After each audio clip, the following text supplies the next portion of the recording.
mengenai fundamental yang terjadi, faktor-faktor fundamental yang terjadi yang sekiranya bisa memengaruhi pergerakan dari emas itu sendiri. Jadi secara teori pergerakan emas ini korelasi terbalik dengan US dollar, juga korelasi terbalik dengan saham Amerika.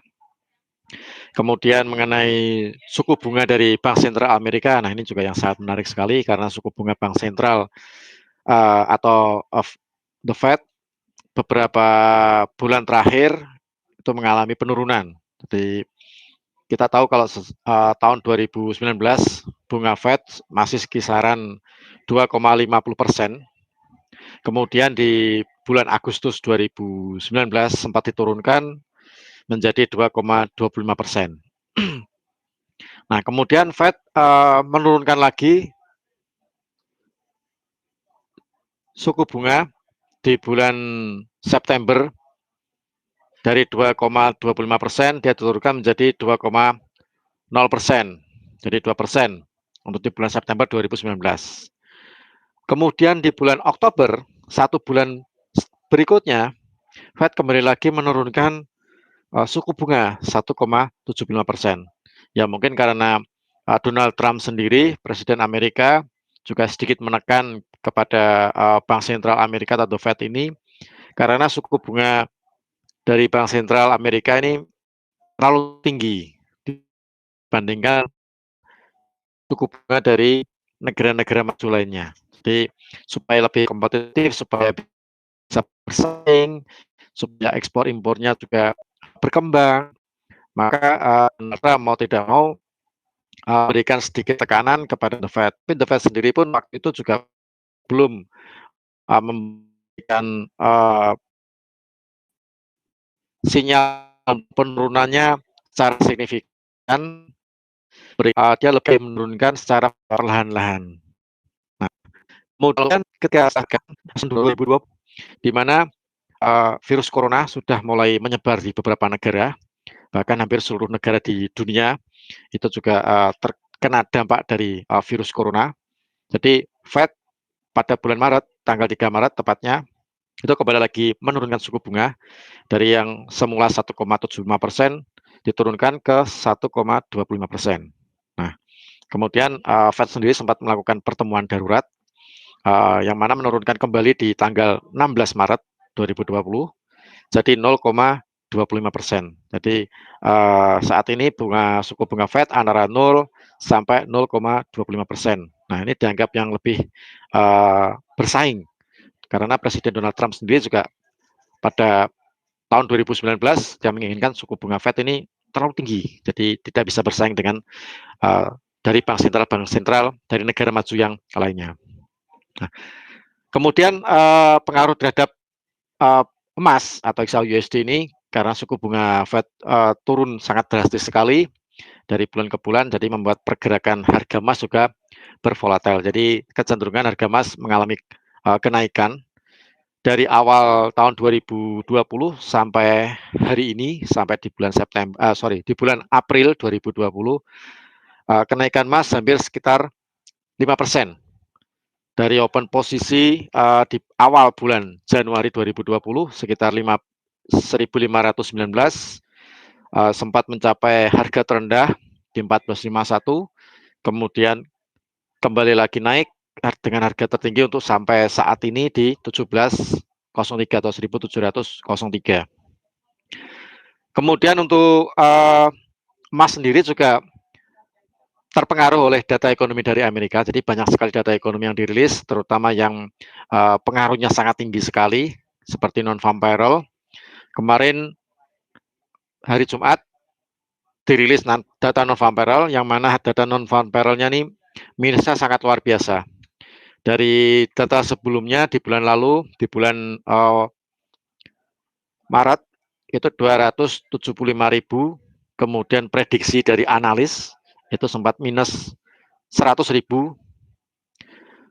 Kemudian dirilis untuk bulan non-farm payroll di bulan April, itu dirilis kemarin hari Jumat, itu minus 713.000. Jadi sangat apa namanya, rendah sekali dan itu pun juga diimbangi dengan kenaikan harga emas sampai saat ini sekarang sementara running di 16,27. Jadi, eee, selain non-farm payroll juga ada penjualan retail, itu juga berpengaruh terhadap pergerakan harga emas, kemudian kepercayaan konsumen. Nah, kepercayaan konsumen ini juga lagi diuji, sentimen konsumen juga lagi diuji di tengah virus, corona yang melanda Amerika, karena Amerika ini termasuk, negara dengan tingkat penderita corona yang paling tinggi. Nah, sebelumnya Cina, karena Cina sekarang sudah berangsur-angsur turun, gantian Amerika yang penderita corona itu yang mencapai nomor 1 di seluruh dunia. Dan itu membuat Presiden Donald Trump kemarin beberapa waktu yang lalu sempat mengajukan dana ke parlemen Amerika supaya apa namanya parlemen ini mengeluarkan atau menyetujui sejumlah dana sekitar 2 triliun US dollar untuk penanggulangan virus corona yang ada di Amerika. Kemudian dari data ekonomi yang lainnya yang dari Amerika itu juga berpengaruh terhadap pergerakan emas, ada indeks harga produsen, kemudian ada indeks harga konsumen, kemudian juga ada jumlah pengangguran. Nah, jumlah pengangguran ini kemarin hari Jumat dirilis jumlah pengangguran di Amerika bertambah. Jadi dampak dari virus corona ini sangat luar biasa membuat Amerika apa namanya pengangguran mengalami kenaikan dari 3,5%, kemudian prediksi dari analis 3,8%. Ternyata kemarin dirilis hari Jumat jumlah pengangguran di Amerika sekitar 4,4%. Jadi kemungkinan dampak dari virus corona ini banyak aktivitas yang dibatasi, kemudian banyak pabrik, banyak perkantoran, mungkin aktivitasnya juga dibatasi, kemudian berdampak terhadap pengurangan tenaga kerja. Nah, itu membuat pengangguran di Amerika bertambah menjadi 4,4% di bulan April, di bulan April 2020. Nah, kemudian untuk pergerakan dari emas sendiri, kenaikan hampir 5%. Kemudian untuk saham-saham di Amerika juga mengalami penurunan dari awal bulan Januari sampai di bulan ini, bulan April, itu penurunan untuk indeks Dow Jones sekitar 21,8%. Jadi ini indeks Dow Jones ini termasuk memiliki kinerja terburuk sejak tahun 1987. Jadi penurunan indeks Dow Jones ini sangat terburuk sejak 1987. Sedangkan untuk indeks dari S&P 500 itu juga mengalami penurunan sekitar 18,7%. Dan ini merupakan kinerja terburuk dari indeks S&P 500 itu sejak tahun 2008. Nah, jadi beberapa saham Amerika itu mengalami penurunan, sedangkan di emas sendiri itu mengalami kenaikan hampir sekitar 5%. Jadi dampak dari penurunan saham karena virus corona yang melanda di negara Amerika. Kemudian untuk pendapat dari beberapa analis, ini saya kutip salah satu saja dari Jesse Felder, penerbit Bulletin Investasi Felder Report. Jadi dia melihat harga emas lebih menarik daripada saham. Ya mungkin untuk jangka panjang, untuk pergerakan jangka panjang, dia melihat harga emas cenderung lebih menarik daripada saham-saham. Misalnya dia membeli beberapa saham khususnya saham-saham yang ada di Amerika. Jadi paling tidak emas ini bisa digunakan untuk kayak semacam aset safe haven seperti itu. Jadi untuk mengamankan kekayaan lah. Kemudian yang nomor 2, jadi banyak uang cash yang dihabiskan untuk memerangi dampak negatif dari virus corona. Jadi membuat orang cenderung lebih memegang emas, sedangkan mungkin untuk pemerintah sendiri lebih memilih uang cash karena mereka bisa membeli beberapa alat medis yang sekiranya bisa untuk mengurangi dari dampak negatif dari virus corona ini. Kemudian Jesse Felder juga melihat emas masih menarik untuk dijadikan aset safe haven meskipun sempat ada pelemahan di awal tahun kemarin sampai di 1451. Kemudian karena dampak dari virus corona, kemudian dampak dari beberapa trader yang melakukan aksi taking profit, kemudian ada beberapa bank sentral juga mereka lebih cenderung memegang uang US dollar karena pemerintah juga membutuhkan uang cash untuk membeli beberapa alat medis. Jadi penerbit buletin investasi Felder Report ini lebih melihat ke jangka panjang harga emas kemungkinan masih ada kenaikan. Jadi dia lebih suka lebih tertarik untuk transaksi di emas daripada transaksi di saham. Nah, itu secara jangka panjang. Nah, tentu saja untuk transaksi dalam transaksi kita memanfaatkan transaksi di emas di sini, mungkin Bapak Ibu yang ada di hadir pada webinar kali ini mungkin ada yang transaksi dalam jangka pendek, kemudian ada yang medium, ada yang jangka panjang. Cuman rata-rata dari kalau saya lihat dari beberapa masyarakat Indonesia itu lebih memilih untuk transaksi yang jangka pendek.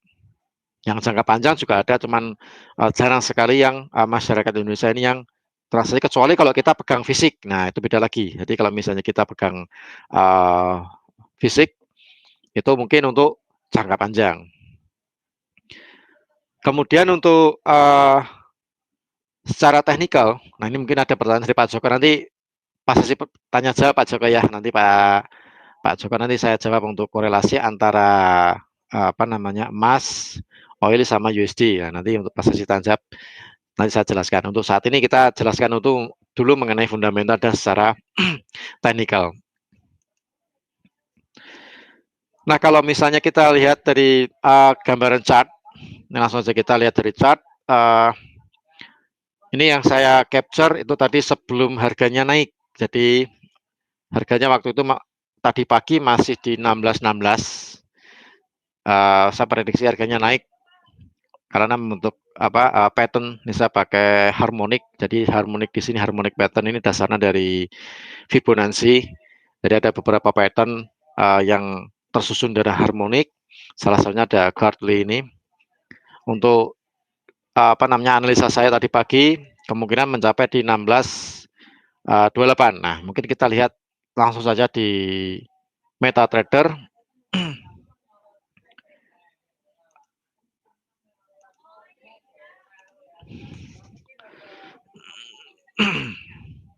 Nah, ini kalau kita lihat di MetaTrader GK Invest, nah harga tertinggi sempat menyentuh 16.29 dan dia langsung turun. Jadi ketika tadi pagi saya capture untuk analisanya masih di level di 1616, kemungkinan ada kenaikan sampai di 1628 seperti yang tadi di PowerPoint saya. Dan sekarang harganya sempat naik tadi untuk harga tertinggi sementara di 1629. Nah, ini saya pakai teknik harmonik. Jadi Gartley karena sudah menyentuh di titik D. Jadi ada X itu di 1644.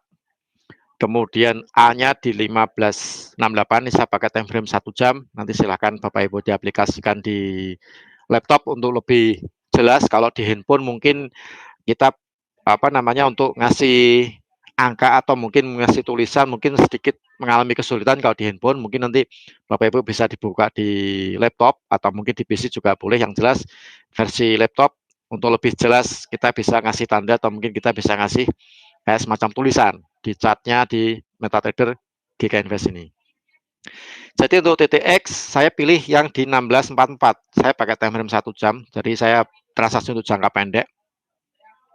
Kemudian untuk TTA saya melihat di 1568, kemudian titik B-nya 1600, titik C-nya 1571, dan titik D 1628. Jadi saya prediksi tadi pagi masih di 1616, saya prediksi harganya naik sampai di 1628, ternyata sudah tersentuh bahkan lebih dari 28 sampai di 29. Nah, untuk dari pattern dari bearish Gartley di sini termasuk area sell. Jadi untuk secara teknikal menurut pattern dari harmonik, area 1628 sampai 1635 itu secara teori itu termasuk area untuk seller dengan batasan risiko di 1644 pada garis pada titik X-nya di 1644.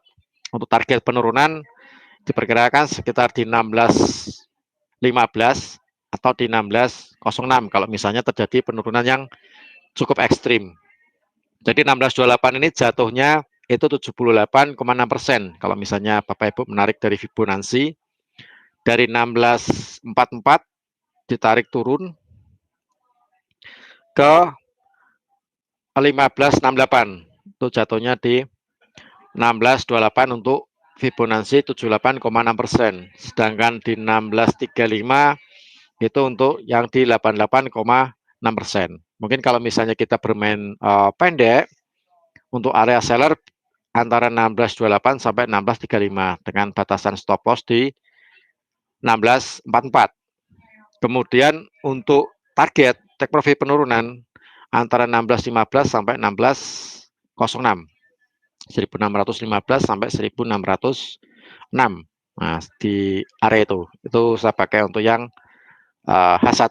Nah, silakan nanti Bapak Ibu diaplikasikan. Kalau misalnya mungkin ini saya dasarnya kalau yang pakai pattern ini itu saya pakai Fibonacci. Jadi saya pakai yang sederhana. Kemudian kalau misalnya kita melihat secara teknikal di time frame yang berbeda, nah kita lihat untuk yang di H4 misalnya. Nah, kalau di H4 itu kalau misalnya kita pakai Fibonacci, kita tarik garis 1703 1703 ke 1451.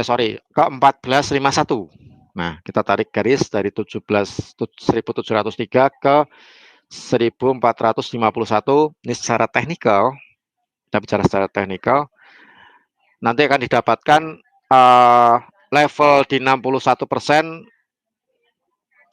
Ini level di 61% sekitar 1607. Ini belum saya kasih angka dulu, 1607. Nah, kemudian di level 78,6% itu jatuhnya di 1649. Sedangkan di 88,6% itu sekitar 1675. Jadi kemungkinan untuk menyentuh 78,6% ini sangat besar sekali kalau kita melihat pergerakan emas dari penurunan 1703 ke 1451, kemudian dia dilanjutkan ada kenaikan dan lebih cenderung stay di 1600. Jadi emas ini beberapa hari terakhir sempat ada turunan sampai di 1577, cuman itu pun juga tidak terlalu lama, dia lebih stay untuk di 16.600, di atas 1600. Jadi proyeksi kenaikan masih cukup potensi kenaikannya masih cukup besar sekali. Kemungkinan dia akan mengejar di 1649. Untuk 1649 ini sebenarnya sudah masuk area seller karena sudah masuk di 78,6%.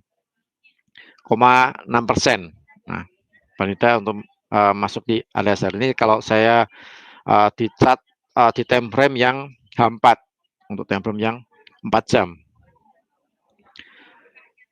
Kemudian kalau misalnya kita melihat ke time frame 4 jam yang lainnya, nah kita cari sudut pandang yang berbeda untuk yang XAU USD yang pakai kita Fibonacci yang sederhana, tarik garis dari 1703 ke 1451. Nanti Bapak Ibu mungkin bisa diaplikasikan di laptop atau PC.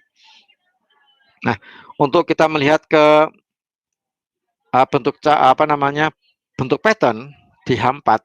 Nah, ini kalau saya lihat pergerakan emas ini seperti mirip membentuk kayak semacam inverse head and shoulder. Jadi head and shoulder yang terbalik. Dia kepalanya di bawah, kemudian untuk bahunya itu di 1562, kemudian yang di sini juga ada bahunya di 1568. Ini belum saya kasih angka, ini saya tulis angka dulu. 1568.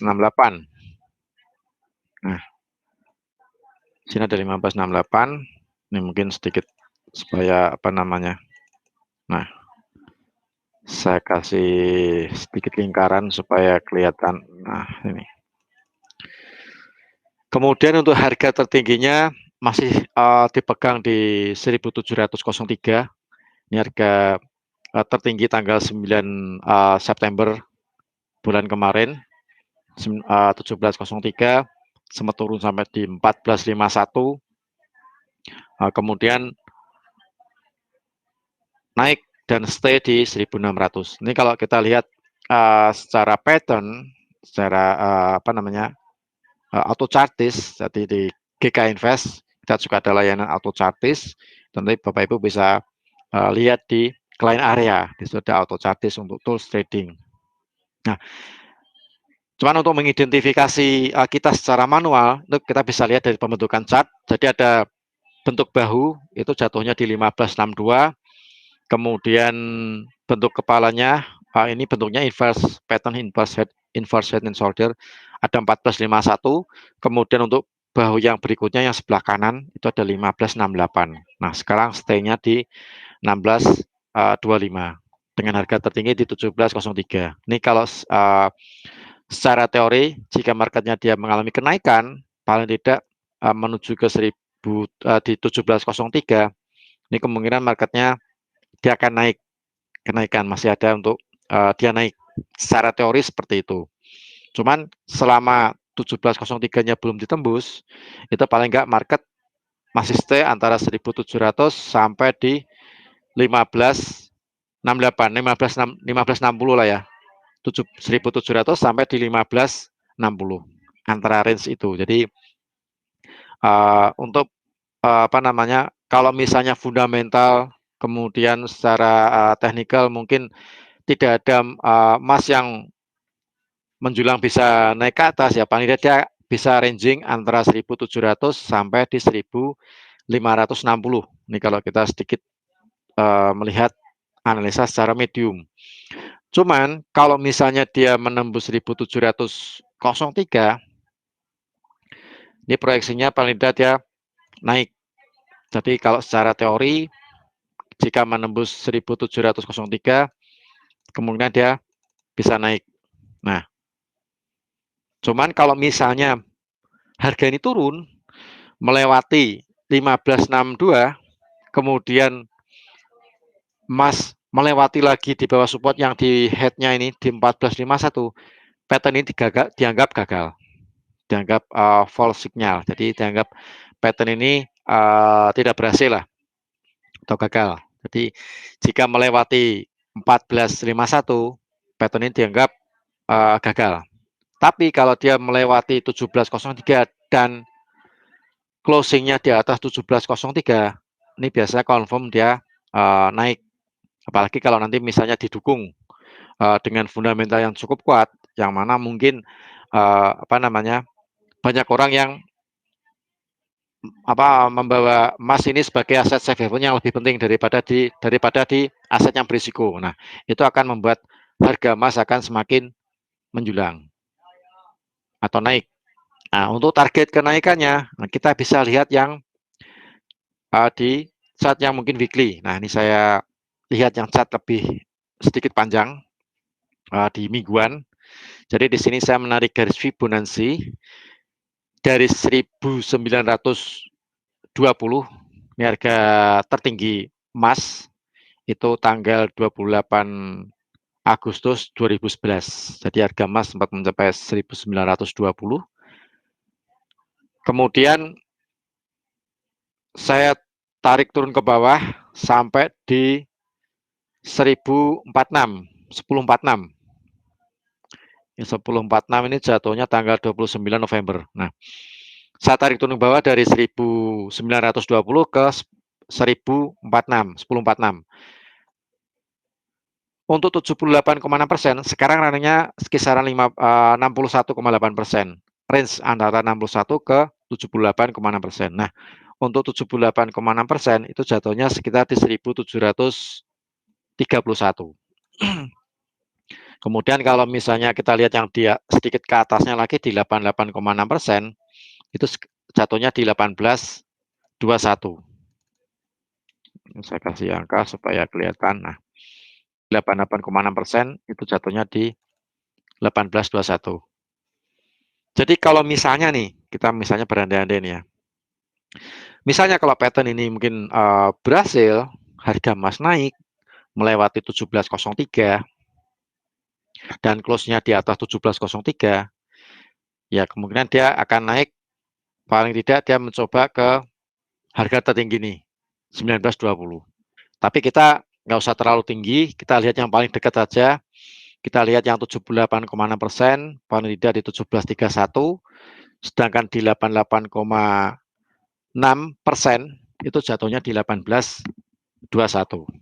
Nah, di area tersebut. Jadi kalau lihat dari pergerakan saat ini, kemungkinan harga emas kecenderungannya untuk jangka panjang naik. Jadi kalau tadi yang saya singgung mengenai Jesse Felder, penerbit dari Bulletin Investasi Felder Report, saya sangat setuju sekali. Untuk jangka panjang, harga emas memang naik secara teknikal. Jadi 1731 sampai di 1821 di area tersebut. Ini secara pattern untuk yang 4 jam inverse head and shoulder-nya juga sedikit mendukung, tapi harus melewati 1703 dulu, baru dikatakan apa namanya, emas ini bullish gitu dalam tren naik secara technical pattern. Cuman kalau misalnya mungkin Bapak Ibu mungkin sedikit bermain pendek ya, kita bisa lihat sedikit time frame yang lebih kecil. Nah, kalau time frame yang lebih kecil ya memang sih secara jangka panjang emas kemungkinan naik. Jangka panjang memang naik kalau kita lihat chart, apa namanya, chart tadi, kita tarik Fibonacci tadi memang naik. Cuman di tengah kenaikan pun itu pun juga nanti tetap ada penurunan. Swingnya pun tetap ada. Nah, itu yang setidaknya bisa kita manfaatkan peluang tersebut. Ada kenaikan, ada penurunan, nah kita bisa manfaatkan. Kapan dia turun, kapan dia naik, ya paling tidak kita lihat batas-batas resisten sama batas support.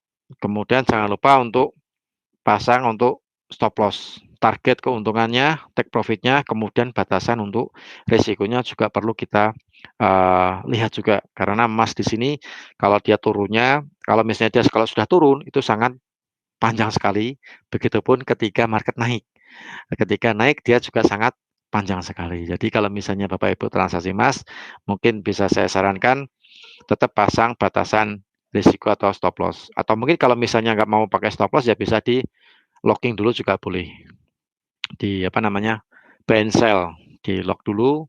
Nanti kalau misalnya sudah dapat momen yang pas, sudah dapat kayak semacam analisa yang pas, baru nanti dibuka tutup untuk lockingannya supaya equity-nya kembali lagi bertambah. Nah, seperti itu. Jadi gambaran secara fundamental, secara teknikal seperti itu mungkin apa saya rasa untuk sesi apa namanya untuk tanya jawab mungkin sedikit saya buka lah nanti kita lanjutkan lagi untuk penjelasan lebih lanjut. Siapa tahu mungkin Bapak Ibu ada yang mau ditanyakan. Mungkin untuk Mbak Gerit mungkin bisa dibuka untuk tanya jawabnya dulu Mbak Gerit. Nanti sesi berikutnya kalau misalnya ada apa namanya sesuatu yang ingin dibahas nanti bisa kita bahas lagi terutama yang berkaitan dengan emas. Nah, gitu. Mungkin sampai mungkin bisa dibuka dulu untuk sesi tanya jawabnya dulu.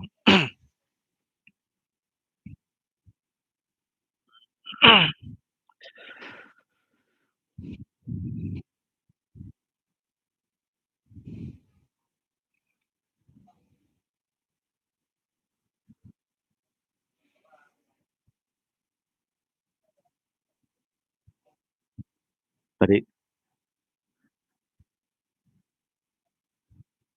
oke untuk Pak Joko tadi yang sudah tanya ya, korelasi antara emas kemudian minyak, oil, sama USD. Nah, kalau kita lihat secara teknikal, kalau dulu gambarannya mungkin ketika apa namanya, katakanlah mungkin di atas 5 tahun yang lalu atau 10 tahun yang lalu, itu emas sama minyak itu seiring sejalan.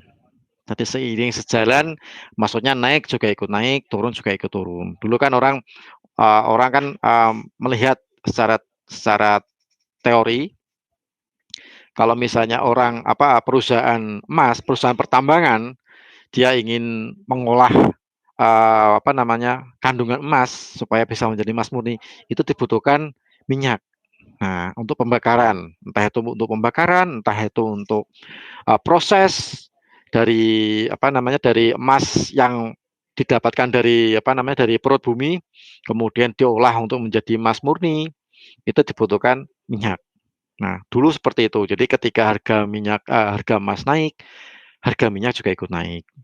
Nah, tapi untuk saat ini itu berbeda. Emas ya dia bergerak dengan sendirinya, minyak juga bergerak dengan sendirinya. Tentu saja dengan masing-masing berita fundamental dan analisa teknikal masing-masing. Nah, seperti saat ini untuk harga minyak itu beberapa hari terakhir sempat ada penurunan sampai di level 18. Nah, sekarang naik tadi pagi sempat gap down, kemudian hari Jumat kemarin dia ada kenaikan untuk harga minyak. Jadi minyak ini kemarin minggu lalu kita bahas sih mengenai minyak. Nah, ini sedikit saya bahas mengenai minyak. Itu karena kemarin Donald Trump sendiri juga kayak semacam dia mengintervensi lah ya. Mungkin untuk istilah harusnya sedikit-sedikit kayak semacam intervensi supaya harga minyak ini di level bawah tidak terlalu lama. Di level 20-an ini tidak terlalu lama. Dia harus naik di atas level 30.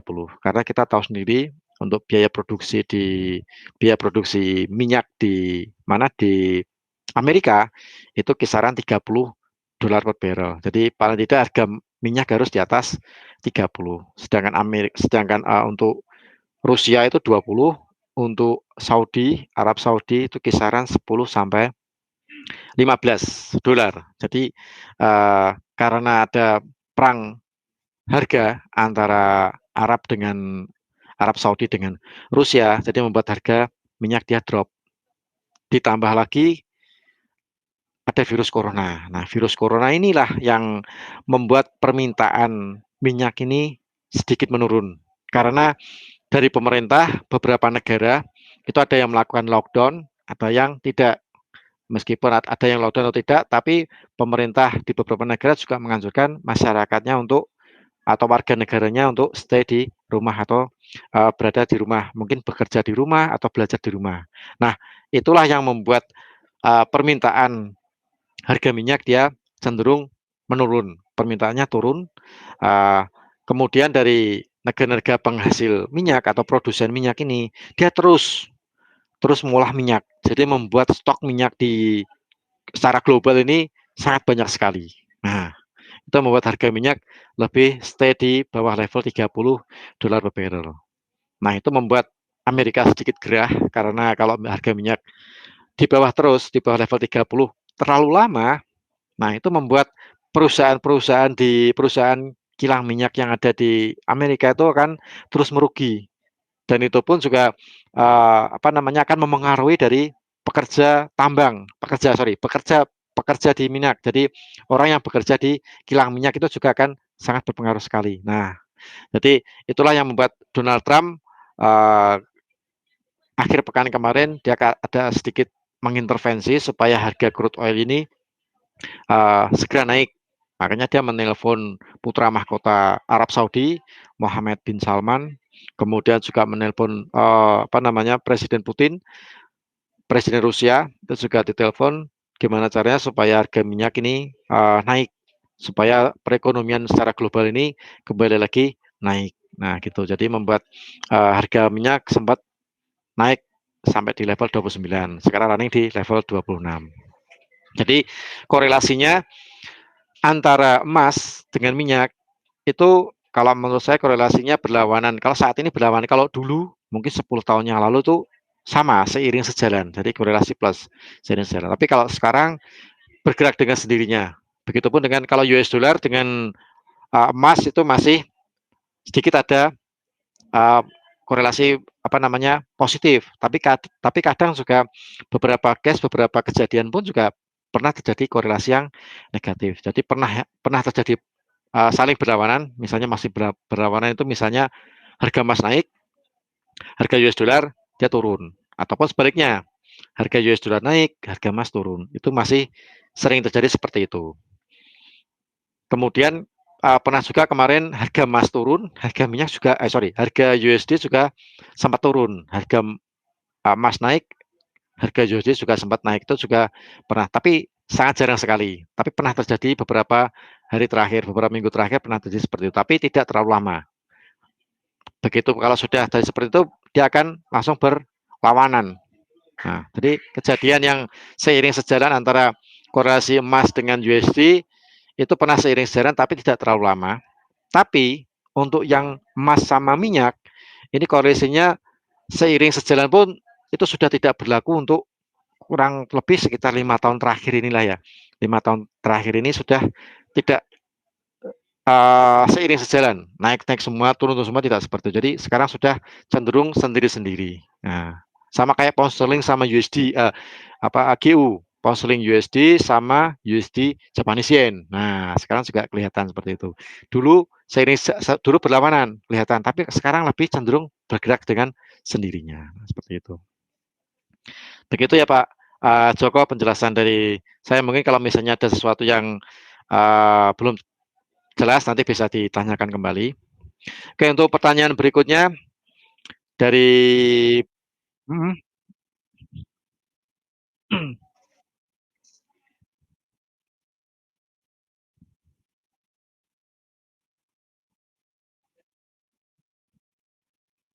Nah, untuk faktor fundamental yang paling dominan kalau menurut saya sih yang pertama biasanya keputusan atau kebijakan dari Fed sendiri berkaitan dengan suku bunga, berkaitan dengan kebijakan moneter, kemudian kebijakan fiskal dari pemerintahan Donald Trump sendiri itu juga sangat berpengaruh terhadap pergerakan harga emas.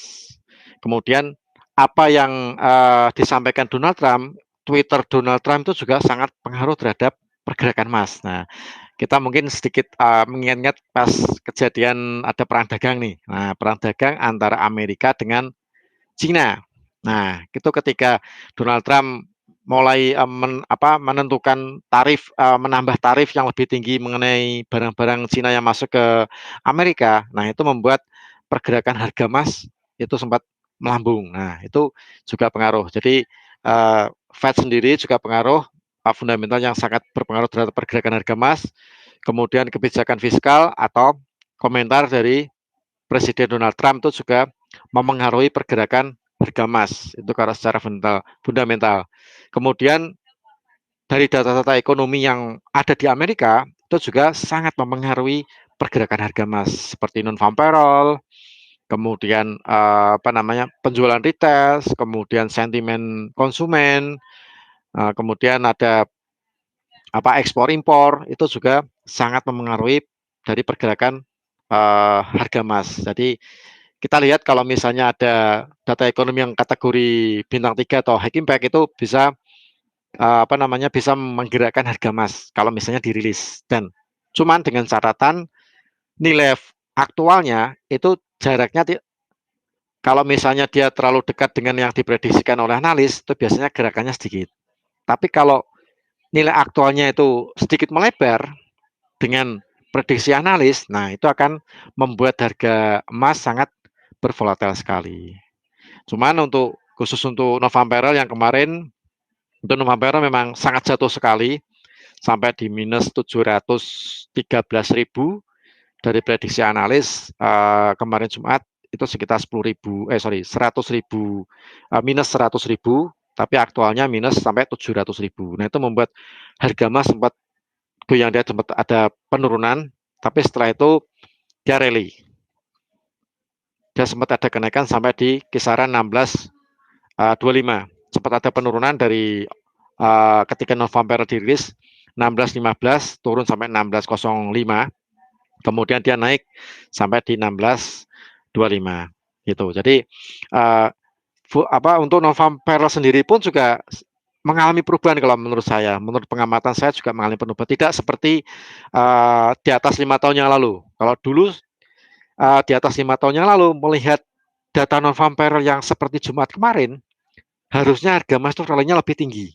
Jadi tidak hanya mencapai di 16.25, harusnya dia mencapai sampai di 16.50-an. Nah, seperti itu.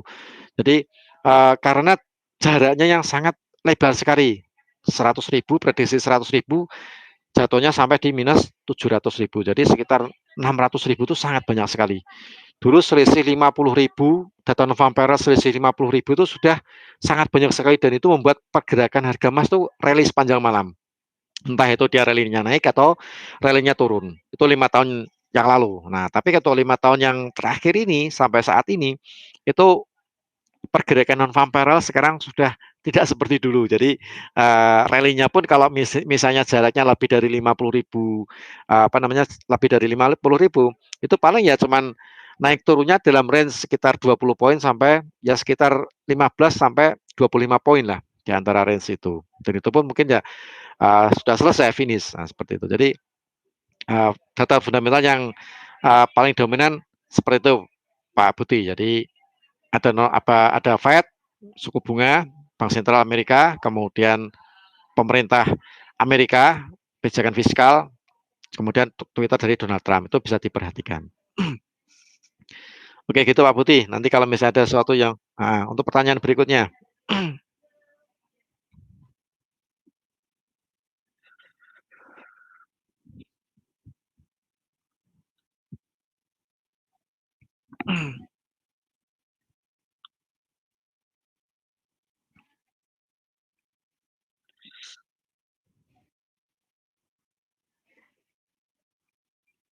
Lebar gitu ya, ya.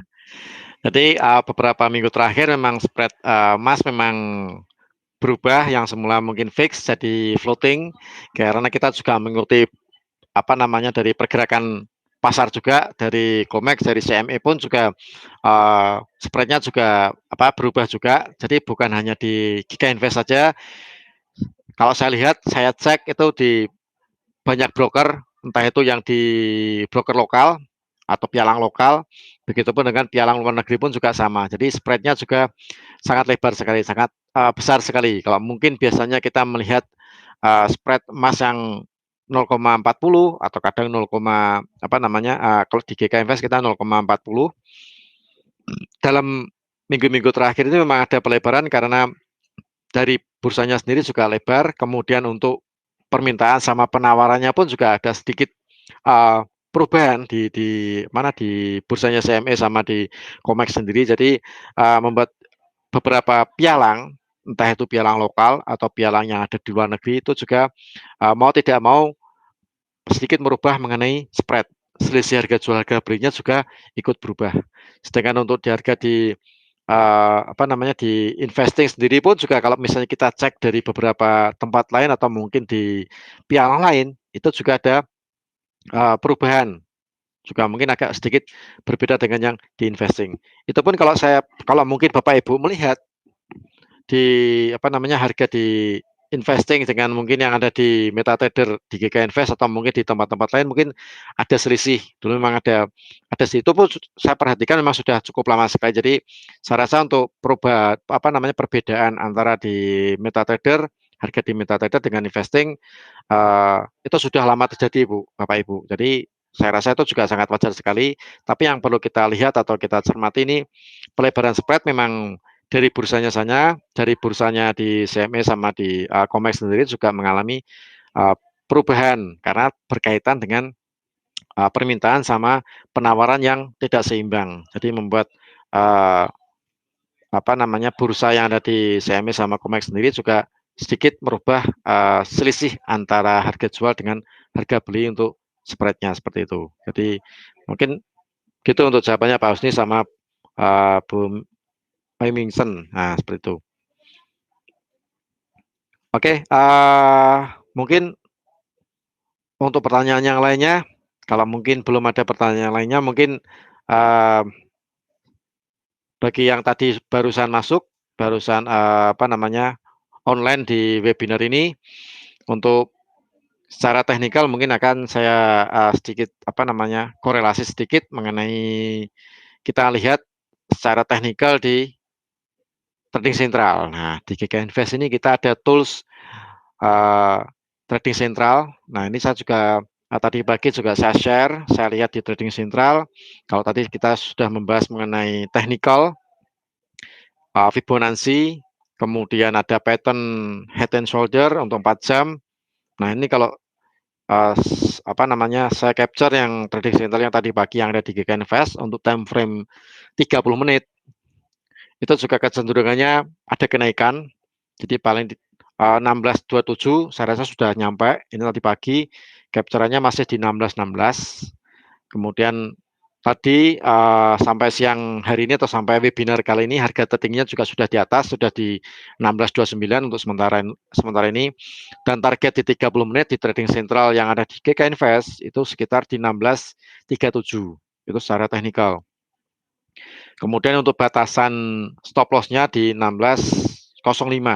Jadi di pivotnya untuk batasan stop loss. Kemudian untuk kita lihat time frame yang harian di trading sentral, mungkin nanti Bapak Ibu bisa dicek, bisa dilihat di trading sentral, bisa masuk ke client area GK Invest, kemudian bisa dilihat mengenai suggest-nya di trading sentral untuk emas. Nah, nanti bisa dilihat. Nah, ini untuk harian di trading sentral mengatakan masih ada kenaikan. Yang paling dekat itu di 16.45, kemudian yang sedikit agak panjang itu sekitar di 1.700. Sedangkan mungkin harga tertingginya paling tidak di 1.703. Nah, mungkin sedikit ada hubungannya dengan yang tadi saya share, yang time frame 4 jam itu membentuk pattern inverse head and shoulder. Jadi kalau dia melewati 1.703 dan posisi close-nya di atas 1.703, itu paling tidak proyeksinya dia naik, paling dia akan mengejar ke yang mungkin kita yang paling dekat lah, 17.31 sampai 18.14. Nah, itu untuk yang 18.21. Jadi untuk yang paling dekat 17.31, kemudian target support berikutnya di 18.21. Itu sedikit kalau misalnya kita mau bermain sedikit panjang. Nah, seperti itu. Kemudian untuk trading sentral time frame mingguan. Nah, kita lihat trading sentral yang time frame mingguan, itu proyeksinya juga naik, masih ada kenaikan. Ini malah lebih tinggi lagi, jadi di 17.90 untuk jangka panjang. Nah, ya meskipun targetnya memang naik, tapi penurunannya pun tetap ada. Jadi kadang trader kalau misalnya dia sudah melakukan pembelian atau buy ketika harganya naik dan dirasa mungkin keuntungannya mungkin sudah cukup, nah itu biasanya mereka melakukan aksi taking profit. Nah, membuat aksi taking profit ininya yang bisa kita manfaatkan ketika mencapai level-level resisten, kita bisa open posisi jual. Begitu ada penurunan, mungkin sekitar 4 sampai 7 poin bisa kita close dulu. Nah, kemudian kita mengambil aksi lagi action untuk buy lagi ketika dia menyentuh di level support atau di batas bawah. Kita bisa beli, kita manfaatkan naiknya gitu. Jadi proyeksi secara medium, kalau tadi secara mungkin saya akan share lagi di mana untuk MetaTrader saya yang mungkin tadi belum.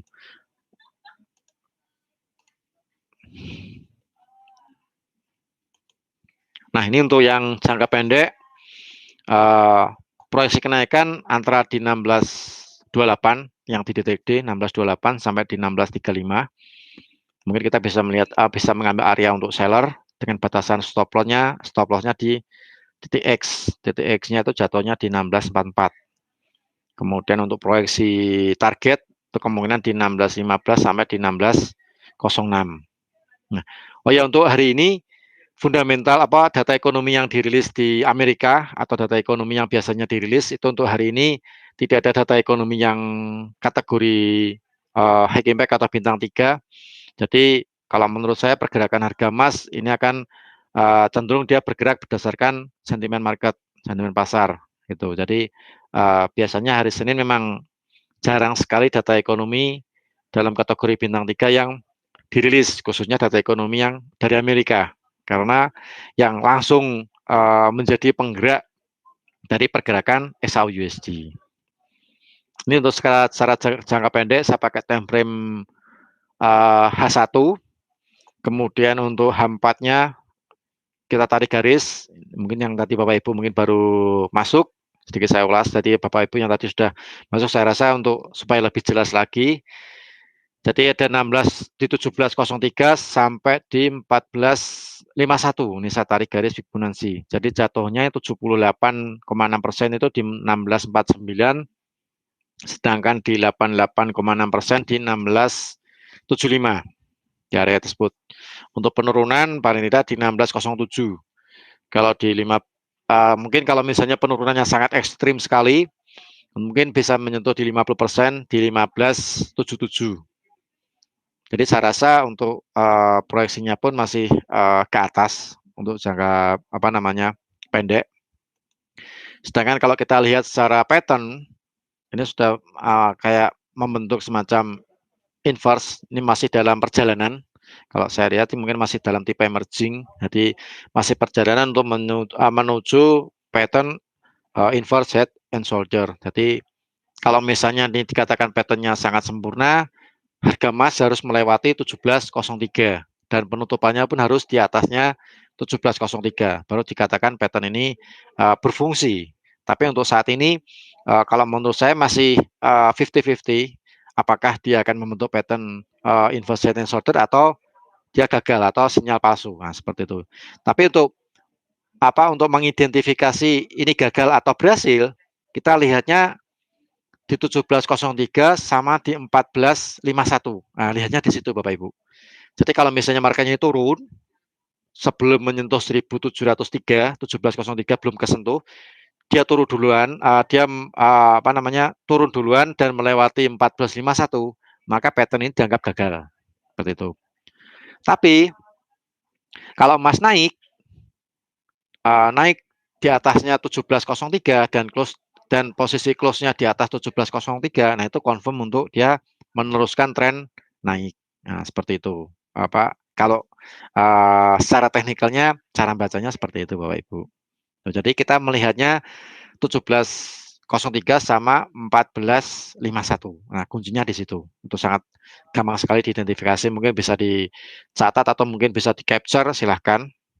Jadi kuncinya cuma 17.03 sama 14.51. Kalau dia break di atasnya 17.03 sebelum menyentuh 14.51 dan close-nya di atas 17.03, dia confirm naik. Nah, pattern ini berfungsi.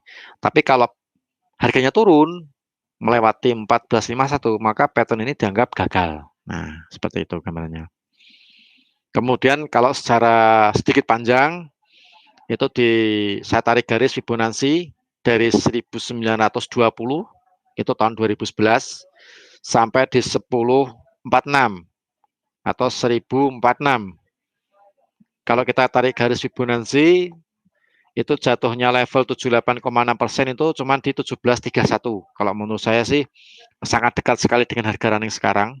Jadi kalau misalnya kesentuh level ini pun ya mungkin kita bisa ngambil alias seller, tapi begitu ada penurunan mungkin sekitar 5-10 poin ya mungkin kita bisa melakukan aksi taking profit terlebih dahulu. Karena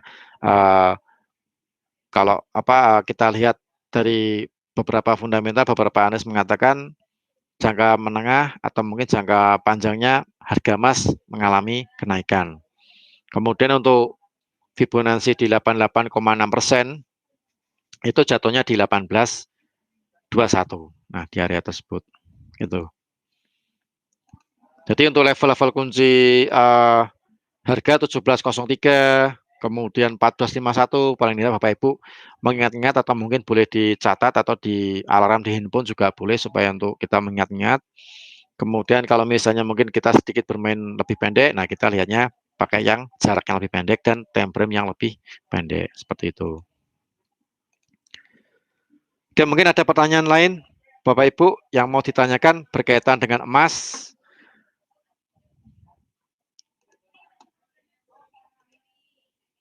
Kemudian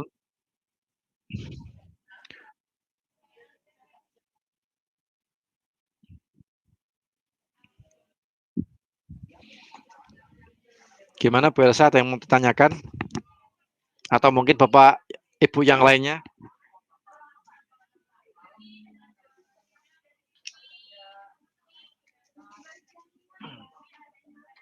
Oh ya, untuk survei sambil mengisi survei.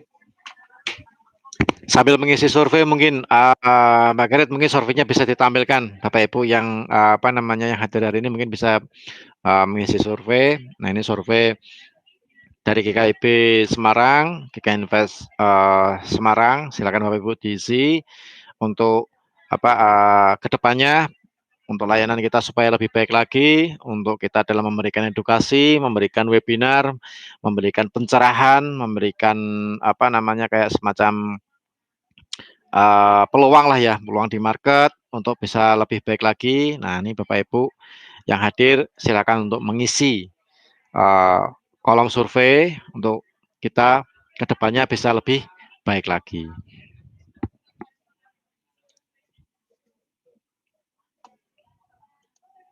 Mungkin sambil kita menunggu pertanyaan yang lainnya, silakan Bapak Ibu diisi untuk surveinya. Kemudian kalau mau ada yang mau ditanyakan dari penjelasan saya mungkin ada yang belum jelas bisa ditanyakan mumpung kita masih apa namanya online.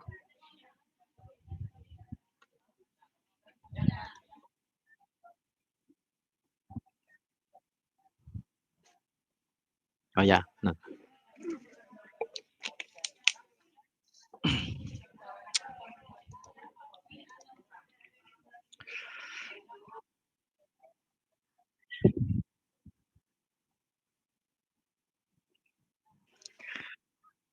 modal ideal ya mungkin ya, modal yang aman mungkin ya. Nah mungkin untuk masalah modal aman, kalau menurut saya sih uh, kita melihat apa namanya kayak semacam rencana trading lah ya, trading plan dulu. Jadi trading plan ini juga berkaitan dengan modal, berkaitan dengan analisa yang mau kita gunakan, kemudian berkaitan dengan jumlah lot yang mau kita gunakan, apakah kita mau bermain dengan 0,1 atau mungkin kita bermain dengan lot 0,5 atau mungkin satu lot, itu juga sangat berpengaruh terhadap modal. Karena kalau misalnya kita katakanlah kita masuk dengan modal 20 juta, kemudian kita masuk dengan lot katakanlah mungkin 0,5, nah itu juga sangat risiko sekali. Kalau menurut saya itu sangat tidak aman. Tapi kalau misalnya kita mungkin dengan masuk 0, dengan size slotnya mungkin 0,1, kemudian kita memakai gaya trading ada batasan, ada stop loss, ada take profit, saya rasa itu juga bisa apa namanya termasuk kategori aman. Tapi kalau kita bermain menggunakan modal katakanlah mungkin 20 juta, 0,1 tapi kita memakai teknik averaging atau martingale itu sangat berbahaya sekali, tidak aman. Jadi untuk modal aman kalau misalnya kita masuk dengan lot yang paling kecil misalnya 0,1 saya rasa 50 juta bermain dengan 0,1 maksimal 0,2 lah ya. 0,2 itu boleh dikatakan modal aman untuk 50 juta asal lotnya tidak terlalu besar. Jadi maksimal paling tidak 0,2. Dan itu pun juga kita melihat tekniknya nih, teknik trading, gaya tradingnya seperti apa dulu. Kalau misalnya gaya tradingnya mungkin biasa, buy sell mungkin katakanlah menggunakan entah itu menggunakan indikator atau mungkin menggunakan non indikator atau berdasarkan pattern, ada batasan stop loss, ada take profit. Nah, saya rasa itu aman kalau misalnya 50 dengan lot 0,1. Tapi yang tidak aman kalau misalnya kita bermain martingale atau averaging. Kita sell nih di 1600 misalnya, harga naik 1610 kita sell lagi 0,1, naik lagi 1000 di 1620 kita sell lagi. Kalau misalnya modal 50 juta dengan nominal 0,1 dengan averaging tadi itu sangat tidak aman, Pak Usni. Nah, jadi untuk modal aman ini dilihat dulu kita gaya tradingnya seperti apa dulu. Nah, gitu. Kalau misalnya biasa, saya rasa 50 juta dengan 0,1 itu saya rasa aman sih ya, aman. Asalkan tidak bermain menggunakan martingale atau bermain dengan menggunakan sistem averaging itu. Itu untuk jawabannya Pak Husni. Kemudian pertanyaan yang lainnya. Nah, dari Ibu Wilmington. Jadi hari ini harga emas bisa terkoreksi ke 16.15. Nah, ini kalau saya lihat kalau kita tadi saya share di mana MetaTrader. Nah, kemana ke MetaTrader? Ini kalau kita lihat di MetaTrader, sebenarnya untuk area saat ini di 1631 itu sudah masuk seller, area sell. Jadi antara 1628 sampai 1635 itu termasuk area sell. Kalau secara kita lihat secara teknikal, secara pattern. Dengan batasan untuk stop loss-nya itu di 1644. Target take profit-nya di 1615. Nah, seperti itu. Jadi kalau misalnya mungkin ingin mencoba pattern ini ya bisa dicoba di demo akun terlebih dahulu. Untuk pattern dari harmonik ini bisa coba di demo akun. Sedangkan setiap pagi biasanya sih saya memberikan analisa di GK Invest Semarang ini memakai pattern harmonik, berdasarkan Fibonacci. Tapi Fibonacci juga ada tambahan. Kalau mungkin Fibonacci yang kita pakai di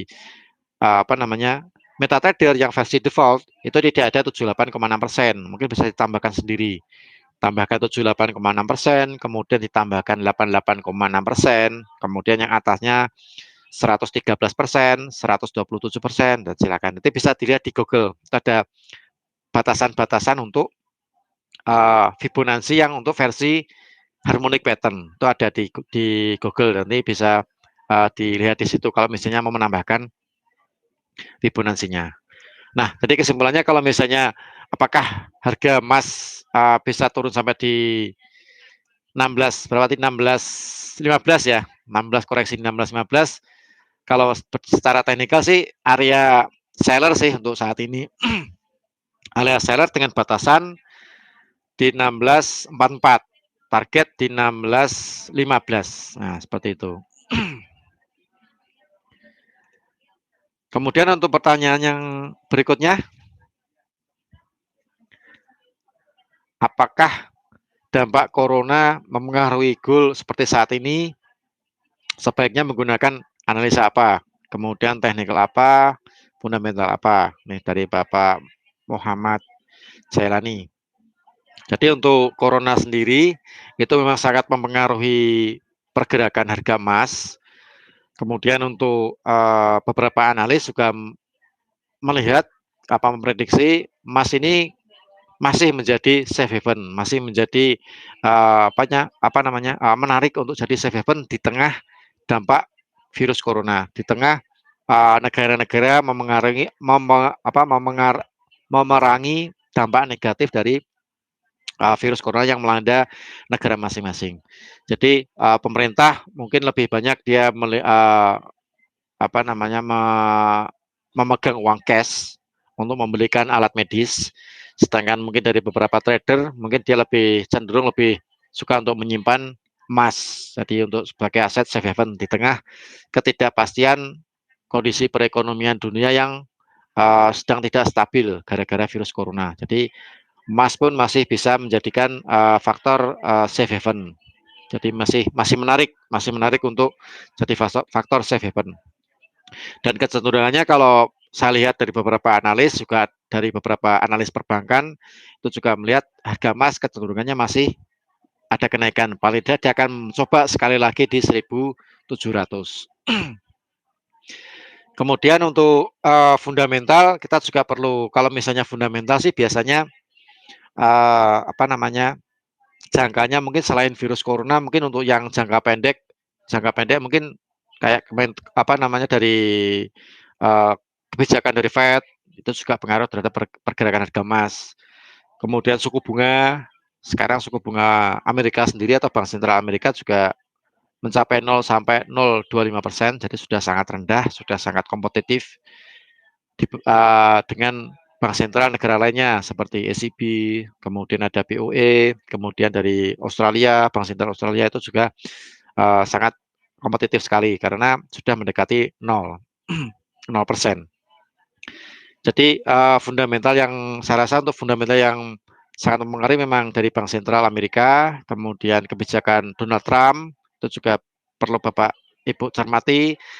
Cuman biasanya untuk kebijakan atau mungkin komentar Donald Trump yang ada di Twitter itu biasanya jangka pendek. Mungkin pengaruhnya beberapa jam, mungkin maksimal ya 1 hari 2 hari lah.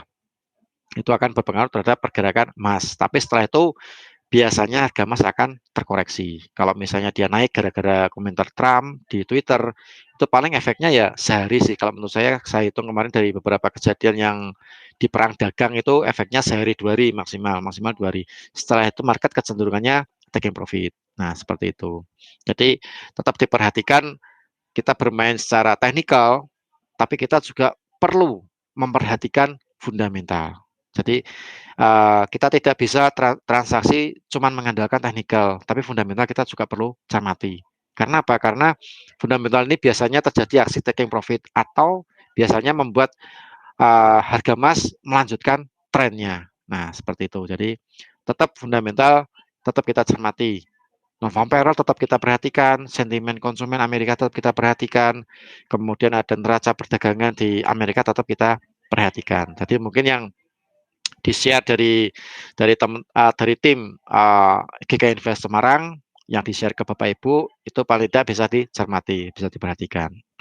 Gitu. Begitu untuk penjelasannya Pak Ahmad Jailani. Jadi tetap fundamental tetap diperhatikan, jam-jam data ekonomi Amerika itu tetap diperhatikan ketika dirilis, tetap stay tune di MetaTrader-nya GK Invest Semarang. Nah, gitu. GK Invest maksudnya gitu. Ada lagi? Oh, saya tidak ada pertanyaan. Kemudian untuk surveinya sudah diisi semua Bapak Ibu? Surveinya gimana? Sudah pada diisi?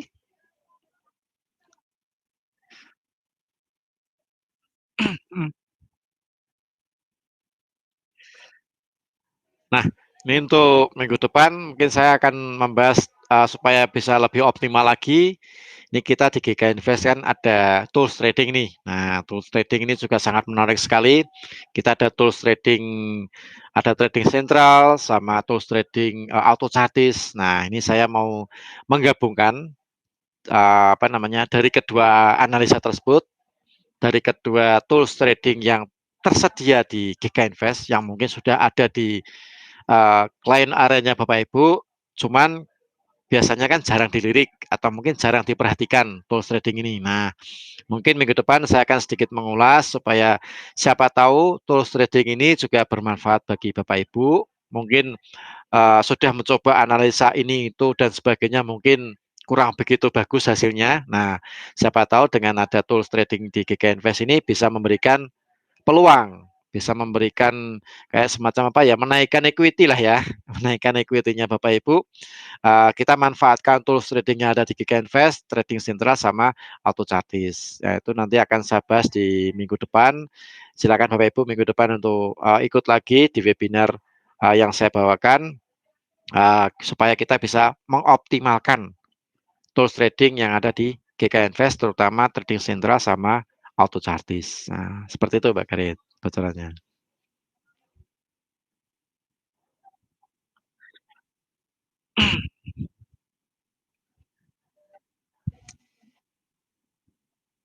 Ya, Trading Central sama Auto Chartis. Jadi kita gabungkan supaya lebih optimal, lebih mendapatkan sinyal yang ya kalau orang bilang powerful lah ya ibaratnya seperti itulah.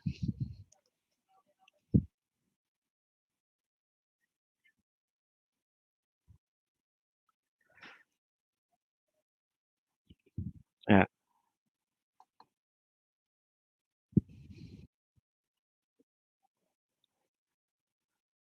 ya tetap jam 2 siang hari Senin, tetap jam 2 siang. Nah, nanti kita bisa Bapak Ibu bisa ikut lagi webinar kita besok minggu depan hari Senin jam 2 siang.